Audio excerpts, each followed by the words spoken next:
Students अभी तक हम लोग बेसिक मैथमेटिक्स फॉर फिजिक्स में कैलकुलस देख रहे थे। इससे पहले हम लोगों ने स्टार्ट किया था ट्रिग्नोमेट्री से, ट्रिग्नोमेट्री के बाद कोऑर्डिनेट ज्योमेट्री, फिर अलजेब्रा, फिर ग्राफ्स एंड फंक्शंस देखा था। उसके बाद लास्ट क्लास में हम लोगों ने कैलकुलस स्टार्ट किया था। कैलकुलस में हम लोगों ने डिफरेंशिएशन पूरा कंप्लीट कर लिया है।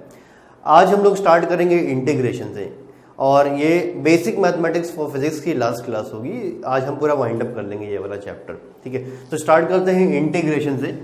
देखिए इंटीग्रेशन का मतलब क्या होता है, पहले वो हमें समझना है।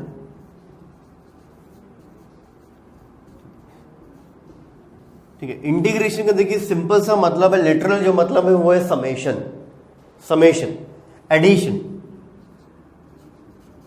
समेशन किसका?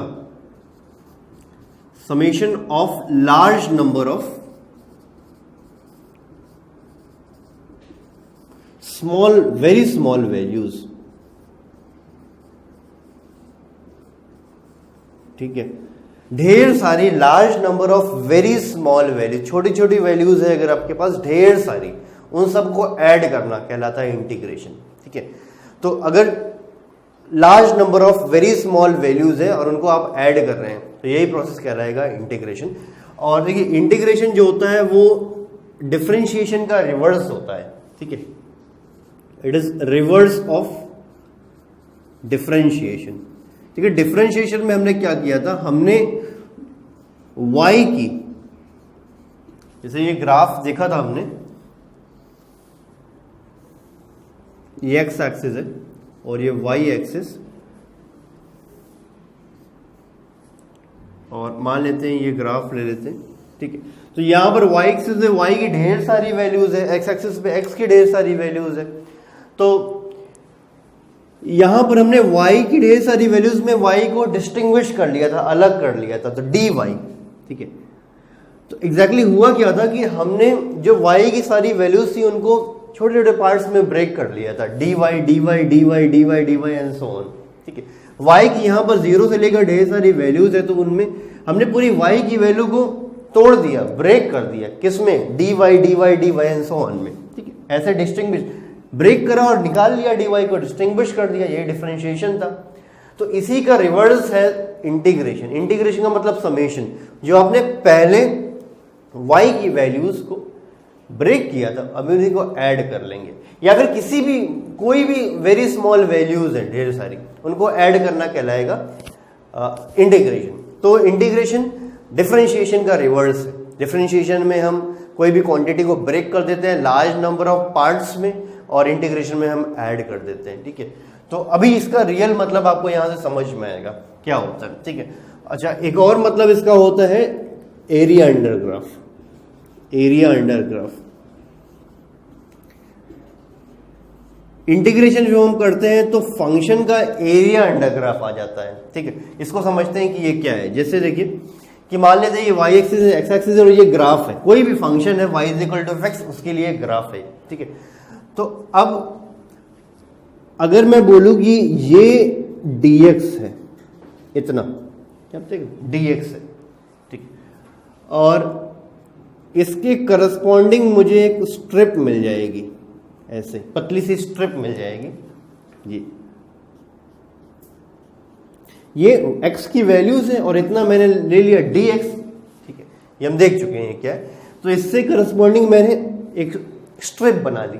ठीक, अच्छा ये स्ट्रिप जो होगी ना, ये बहुत पतली स्ट्रिप है, very thin strip, very thin strip, this is very thin strip. अच्छा किस तरह की स्ट्रिप है बताइए? ये है रेक्टेंगुलर स्ट्रिप, देख सकते हैं रेक्टेंगल शेप की। यहां पर क्योंकि बहुत ये थिन है तो ये कर्व आप इग्नोर कर देंगे, मान लेंगे ये रेक्टेंगल है, तो वेरी थिन रेक्टेंगुलर स्ट्रिप है ये। ठीक है, अच्छा अब अगर मैं पूछूं कि इस स्ट्रिप का एरिया क्या होगा, क्योंकि ये रेक्टेंगल है तो एरिया ऑफ रेक्टेंगल होता है लेंथ इनटू ब्रेथ। तो अब बताइए इसकी विड्थ या ब्रेथ तो dx है, लेंथ कितनी होगी? लेंथ ये होगी, तो ये जो लेंथ है उसको हम बोल देते हैं y, इससे करस्पॉन्डिंग ये y है। तो लेंथ ऑफ द स्ट्रिप है y। ठीक, एरिया ऑफ स्ट्रिप क्या हो जाएगा? Area of a single rectangular strip, ये हो जाएगा y dx। y into D X. Y, Y is the length and D X is the width, तो length into breadth हो जाएगा Y D X, area of the strip. ठीक है, similarly अगर मैं पूछूं कि जो ये ग्राफ है इसके नीचे का एरिया पूरा कितना होगा, ये टोटल एरिया कितना होगा, ये निकालना है आपको। तो आप क्या करेंगे कि इसी तरह से इस वाली स्ट्रिप के लेफ्ट साइड में भी ढेर सारी स्ट्रिप्स मान लेंगे, इसके राइट साइड में भी ढेर सारी स्ट्रिप्स मान लेंगे। ठीक है, तो इस तरह से कितनी स्ट्रिप्स आ जाएगी, इन्फिनिट स्ट्रिप आएगी। क्यों? क्योंकि ये एक छोटी सी जो एक सिंगल स्ट्रिप ये बहुत थिन है, ये बहुत पतली है, तो इसके लेफ्ट साइड में भी ढेर सारी स्ट्रिप्स आएंगी, इसके राइट साइड में भी ढेर सारी स्ट्रिप्स आएंगी, इन्फिनिट स्ट्रिप होगी। तो अब अगर आप इसी तरह से सबका एरिया निकाल लें हर स्ट्रिप का और सारे एरिया को ऐड कर दें तो टोटल एरिया अंडर ग्राफ आ जाएगा।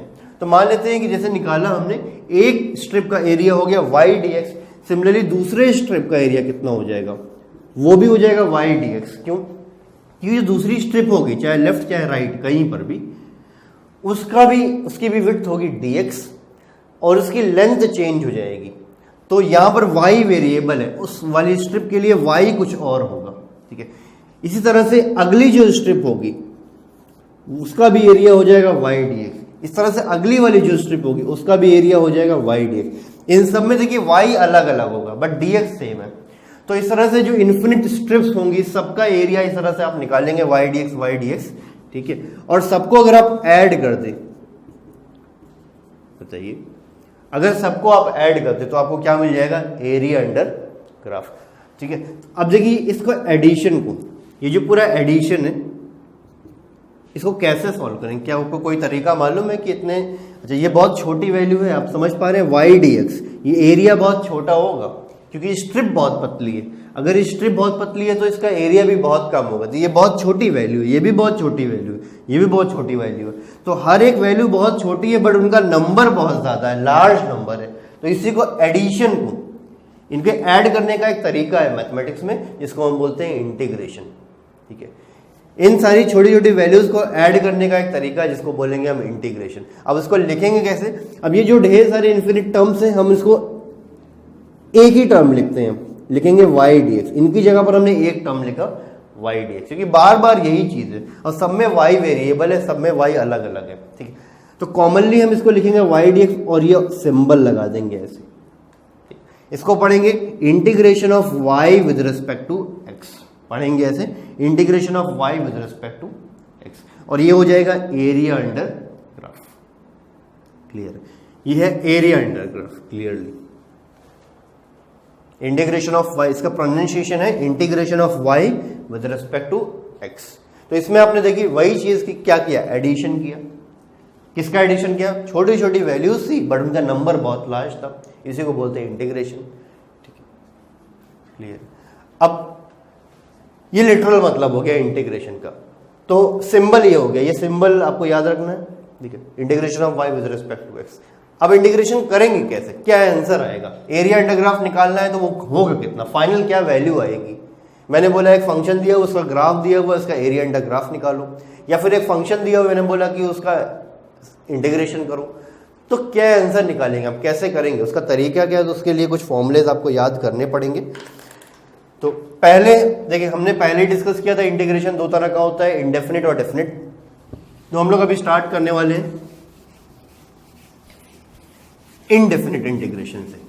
ठीक है, अब इनडेफिनिट इंटीग्रेशन होता क्या है पहले वो आप समझिए। ठीक है,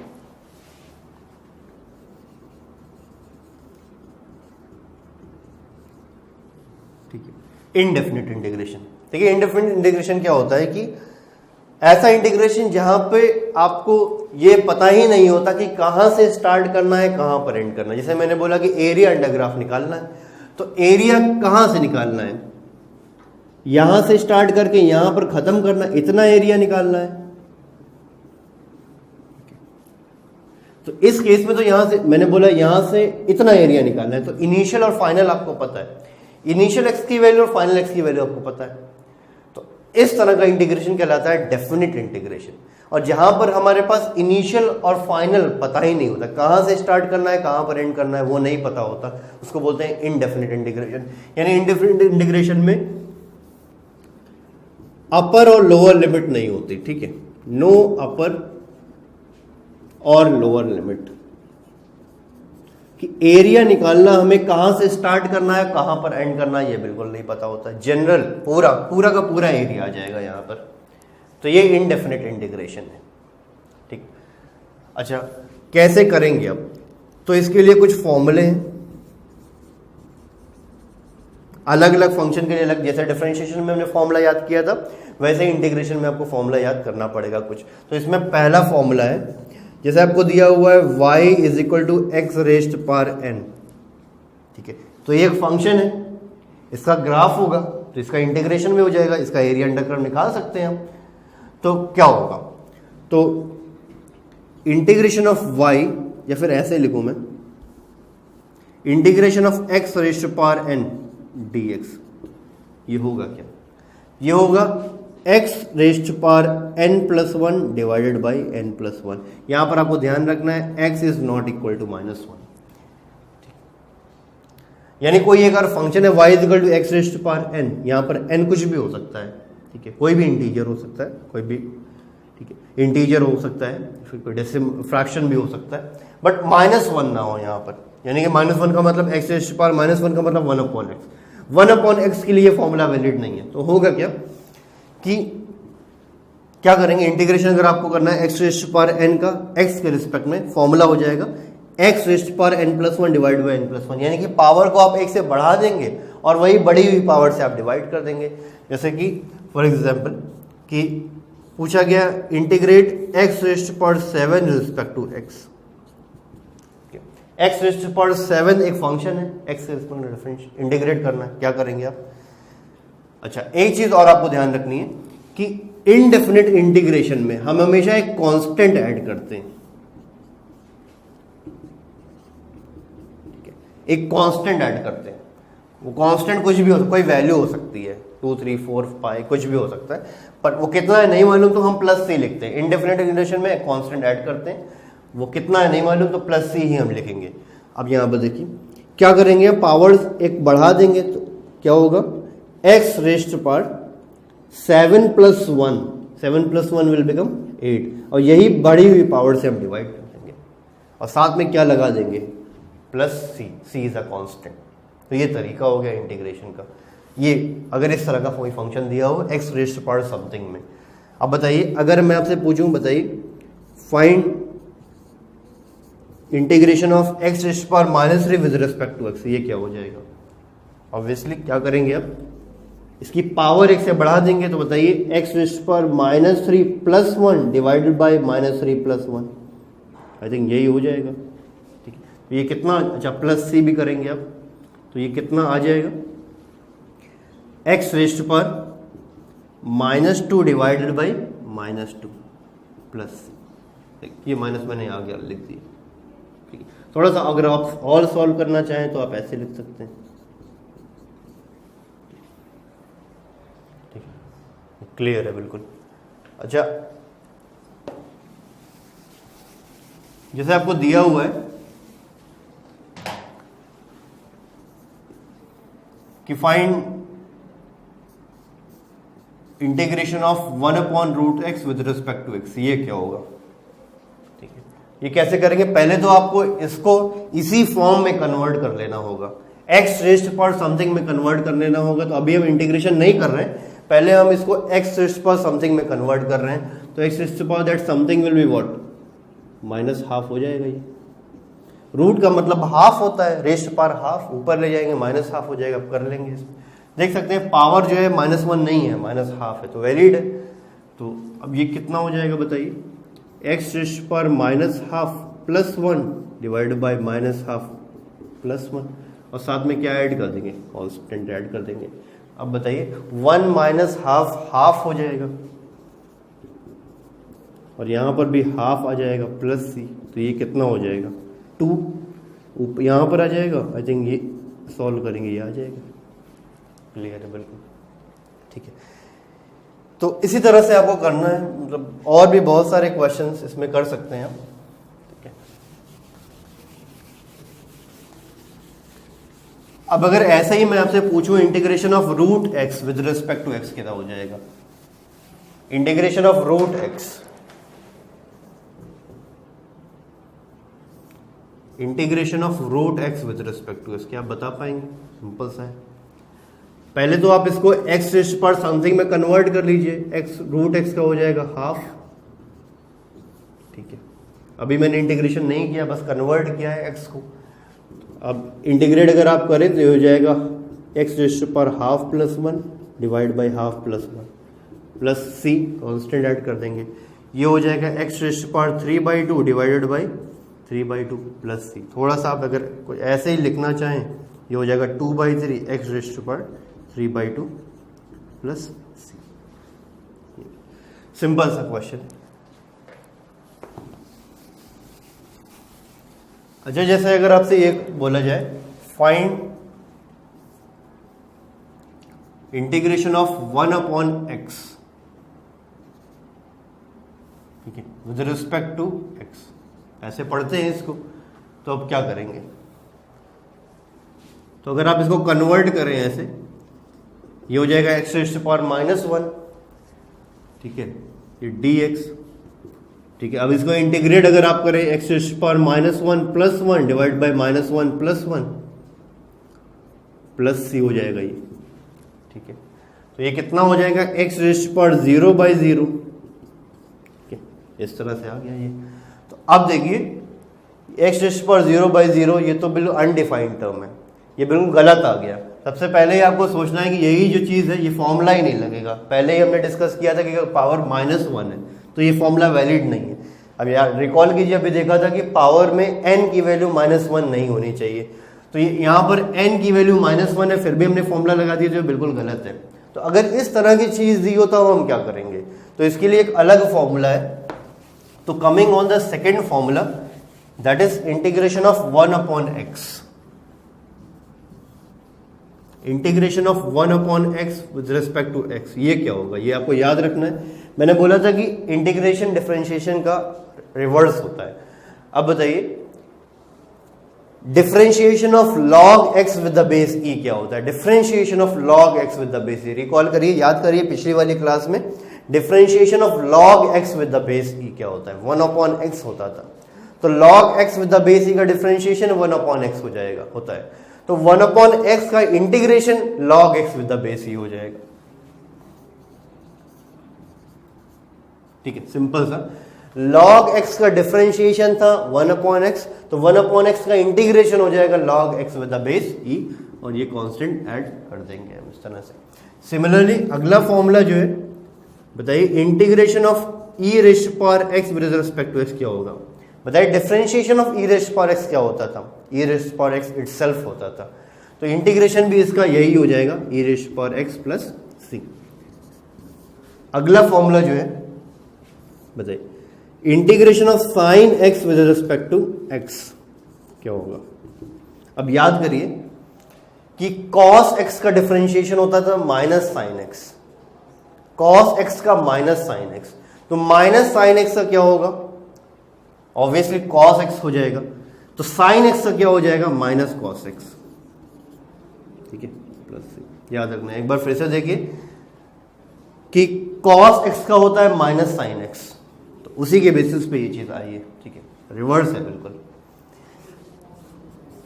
अब अगला फॉर्मूला जो है वो है cos x, ठीक है। साइन x का डिफरेंशिएशन होता है cos x, तो cos x का डिफरेंशिएशन हो जाएगा साइन x। अब साइन यहां पर बिल्कुल प्लस माइनस में कंफ्यूज नहीं होंगे बिल्कुल, ठीक है। तो बिल्कुल रिवर्स है, डिफरेंशिएशन का रिवर्स होता है इंटीग्रेशन। ये सब बेसिक फॉर्मूलेज है जो आपको याद रखने हैं। अगर आपने इसमें इतना ही फॉर्मूला याद रखा तो कोई भी क्वेश्चन छूटेगा नहीं आपसे, हर क्वेश्चन आप आराम से कर पाएंगे। तो अब इसी पे क्वेश्चन देख लेते हैं एक बार। ये फॉर्मूले तो सिंपल है, 1/x का हो जाएगा log x with the base e plus c, ठीक है। e रेस्ट पावर x का e रेस्ट पावर x ही होगा, sin x का माइनस cos x का sin x, इतना याद रखना है आपको, ठीक है। तो एक क्वेश्चन जैसे है कि पूछा गया है कि इवैल्यूएट, ठीक है, क्वेश्चन है evaluate x² minus cos x plus 1/x, ये इवेल्युएट करना है, integration of X square minus cos X plus 1/x with respect to, ये इवेल्युएट करना है।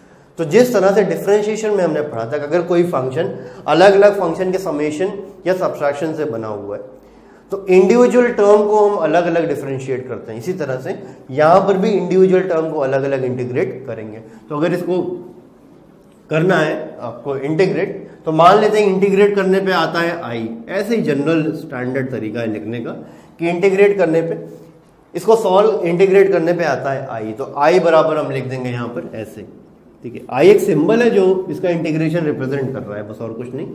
तो इस ये हो जाएगा integration of X square D x पहला, फिर जो साइन है वही लगा देंगे यहां पर, integration of cos X with respect to X, ठीक है, plus integration of 1/x with respect to X, ऐसे लिख दिया। इंडिविजुअल टर्म को हमने ऐसे इंटीग्रेट कर दिया, ठीक है। ये सिंबल आपको आई थिंक समझ में आ रहा होगा क्या है ये सब। अब बताइए एक्स स्क्वायर का इंटीग्रेशन क्या होगा, एक्स रेज़ पावर n वाला है, ऑब्वियसली आप सीधे से लिखें एक्स क्यूब बाई 3 हो जाएगा, पावर एक से बढ़ाएंगे वही बढ़ी हुई पावर से डिवाइड कर देंगे, माइनस। अब कॉस एक्स, देखिए अभी देखा था कॉस एक्स का इंटीग्रेशन साइन एक्स होता है, तो सिंपल हमने यहां पर लिख दिया साइन एक्स।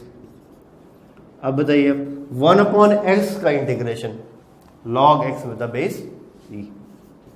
अच्छा यहां पर देखिए जो भी आपने इंटीग्रेट किया है सब में कांस्टेंट आएगा, plus C plus C plus C, तो तीनों कांस्टेंट ऐड हो जाएगा और एक नया कांस्टेंट बन जाएगा, उसको भी हम लिख देते हैं सी, ठीक है।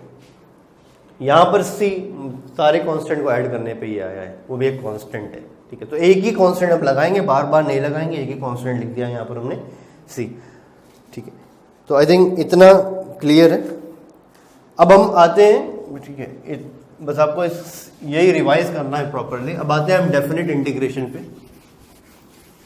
ठीक है। डेफिनेट इंटीग्रेशन क्या है कि integration with in specified limit,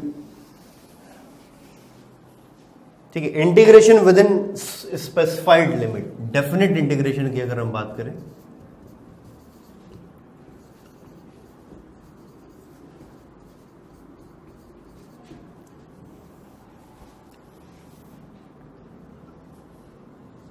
तो इसका मतलब होता है इंटीग्रेशन बिटवीन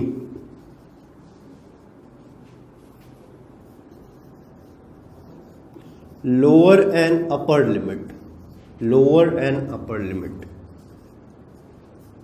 ठीक है। तो अभी जैसे स्टार्टिंग में ही आपको बताया गया था कि जैसे एक फंक्शन है,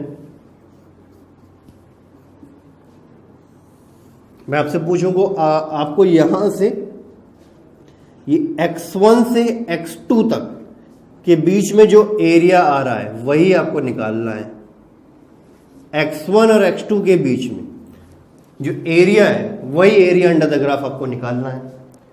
तो एरिया अंडर ग्राफ निकालने के लिए आप इंटीग्रेशन करेंगे, बट एरिया यहां से आपको x1 से x2 तक के बीच का ही निकालना है आपको।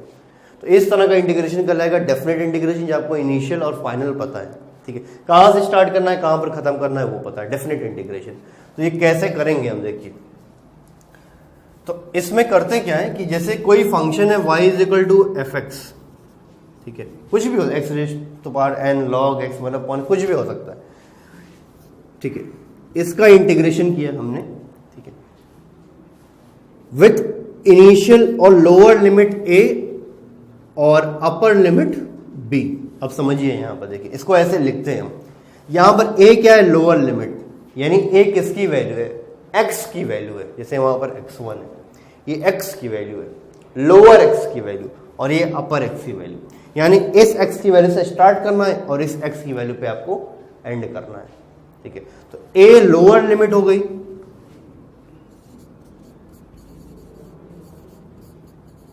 जो नीचे लिखते हैं, और b यहां पर हो गया अपर लिमिट, ठीक है। मान लेते हैं कि इसको इंटीग्रेट करने के बाद जो चीज आती है वो है i, ठीक है, i आ गया। अब क्या करेंगे, सॉल्व करने के बाद फॉर्मूला वॉर्मूला अप्लाई करने के बाद आ गया i। अब क्या करेंगे, जो भी i आया है उसमें x होगा, करेंगे क्या, पहले हम उस i के अंदर अपर लिमिट रखेंगे इस तरह से, अभी आपको समझ में आएगा ये क्या है। फिर माइनस साइन लगाएंगे, ठीक है। फिर उसी आई के अंदर आप लोअर लिमिट रखेंगे, दैट इज ए। तो ये बेसिक जनरल फॉर्मूला हो गया डेफिनेट इंटीग्रेशन का। अब इसको कैसे करेंगे देखिए, फॉर एग्जांपल मान लेते हैं कि आपसे ये पूछा गया integrate X cube with respect to X from let's say from 1 to 2, ऐसा बोला गया, ठीक है। कैसे करेंगे अब इसको, ये लोअर लिमिट है, ये अपर लिमिट है, ये इनिशियल एक्स की वैल्यू, ये फाइनल एक्स की वैल्यू। करेंगे क्या, पहले तो इंटीग्रेट करेंगे हम इसको। X cube by x cube का इंटीग्रेशन क्या हो जाएगा, ये हो जाएगा एक्स रेज्ड पावर 4/4, पावर को एक से बढ़ा दिया, उसी से डिवाइड कर दिया, ठीक, ये आ गया, ये आ गया। अब देखिए स्क्वायर ब्रैकेट लगाएंगे हम यहाँ पर, यही तरीका है। इंटीग्रेट करने के बाद स्क्वायर ब्रैकेट ऐसे लगाएंगे और यहाँ पे लिख देंगे लोअर लिमिट और यहाँ पे लिख देंगे अपर लिमिट। इंटीग्रेट कर चुके हैं बट अभी लिमिट्स रखना बाकी है, ये दूसरा स्टेप हो गया। स्क्वायर ब्रैकेट लगा के ऐसे कर दिया। अब क्या करेंगे, फर्दर सॉल्व करना है हम, तो जो x है उसी की जगह पर अपर लिमिट रखेंगे। अपर लिमिट है यहाँ क्या, यहाँ पर 2, x यहाँ पर पहले 2 रखेंगे, ऐसे 2⁴ डिवाइडेड बाई 4। ये पहला काम कर लिया हमने। जो भी इंटीग्रेशन आया था, इंटीग्रेट करने के बाद आया था, उसमें हमने अपर लिमिट रख दिया, x यहाँ पर 2, बस काम खत्म। फिर माइनस साइन लगाएंगे, फिर इसी में लोअर लिमिट रख देंगे, x की जगह पर 1 रख दिया, ये ऐसे। आई थिंक बिल्कुल क्लियर है। पहले x यहाँ पर अपर लिमिट रखा, फिर माइनस साइन लगाया, फिर लोअर लिमिट रखा उसी में, ठीक। अब फर्दर सॉल्व होना है, 2⁻, ये 16/4 हो जाएगा और ये हो जाएगा 1/4 आई थिंक, ठीक है। तो ये कितना आ जाएगा, 15/4 आई थिंक आ जाएगा। अच्छा, इसमें ध्यान रखना है कि कांस्टेंट नहीं ऐड करना है। क्यों, क्योंकि देखिए अगर आप कांस्टेंट ऐड भी करते हैं ना, तो प्लस सी मान लीजिए यहाँ पर लिखते हैं आप, तो जब यहाँ पर इसमें अपर और लोअर लिमिट रखेंगे तो प्लस सी वो कैंसिल हो जाएगा, सीधी सी बात है। यहाँ पर अगर आप प्लस सी लिखते हैं तो अपर लिमिट यहाँ पर रखेंगे, लोअर लिमिट यहाँ पर रखेंगे, तो प्लस सी यहाँ पर भी आएगा, यहाँ पर भी आएगा, तो ये वाला सी और ये वाला सी आपस में कैंसिल हो जाएगा, इसलिए हम नहीं लगाते सी। तो डेफिनेट इंटीग्रेशन में कांस्टेंट ऐड नहीं करते हैं, तो नो कांस्टेंट इज एडेड, ठीक है। कांस्टेंट ऐड नहीं करते क्योंकि ऐड करने का कोई फायदा नहीं, लास्ट में वो जाके कैंसिल हो जाता है, ठीक। अब इसी पे अगर हम एक क्वेश्चन और देख लें, तो ये बेसिक तरीका है डेफिनेट इंटीग्रेशन करने का। तो एरिया अंडर ग्राफ होता है विद इन स्पेसिफाइड लिमिट्स,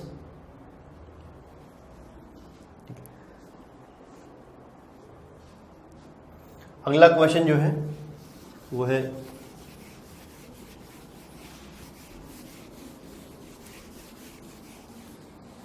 इसमें आप ऐसे लिख सकते हैं, एरिया अंडर ग्राफ, बोला गया है वही चीज है, area under graph with in specified boundary,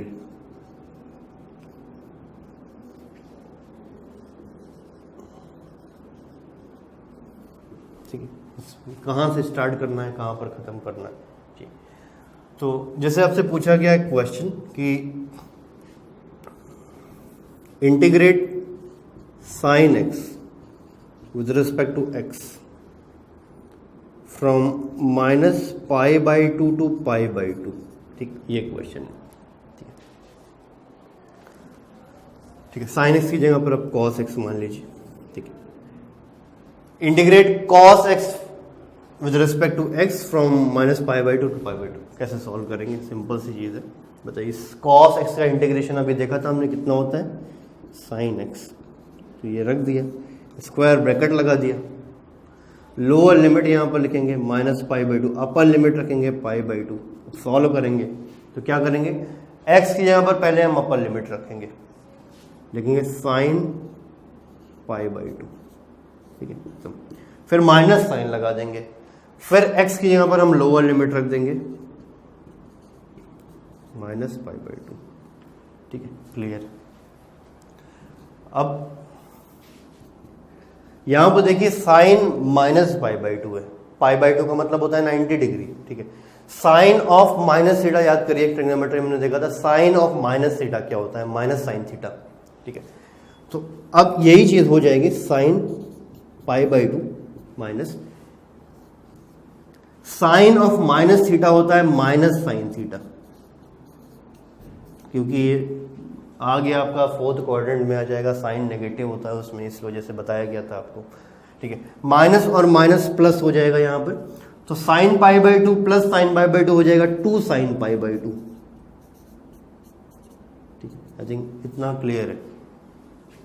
अब साइन पाई बाई टू का मतलब क्या हुआ, साइन 90 होता कितना है 1, तो हो जाएगा 2 इंटू 1 दैट इज 2। तो इस तरह से हम डेफिनेट इंटीग्रेशन सॉल्व करते हैं, ठीक। तो इतनी बेसिक नॉलेज आपको जरूरी है कैलकुलस में, और इतनी चीज अगर आप याद है तो आई थिंक सब कुछ आप कर पाएंगे कुछ, ठीक है। बहुत ही सूटेबल और रेलेवेंट एग्जाम्पल्स से आप इसको बार रिवाइज कर लेंगे तो वही काफी होगा आपके लिए। तो बेसिक मैथमेटिक्स में हमें इतना ही देखना है, ठीक है। इतनी चीजें आपको हर हाल में बहुत अच्छे से आनी चाहिए फिजिक्स का कोई भी चैप्टर पढ़ने के लिए। तो नेक्स्ट क्लास में हम लोग प्रॉपरली अगले चैप्टर से स्टार्ट करेंगे, और इसको आप प्रॉपरली अच्छे से रिवाइज कर लीजिएगा, मेमोराइज कर लीजिएगा। अगर कोई डाउट होता है तो आप कमेंट्स में लिख सकते हैं, ठीक है। Till then good bye.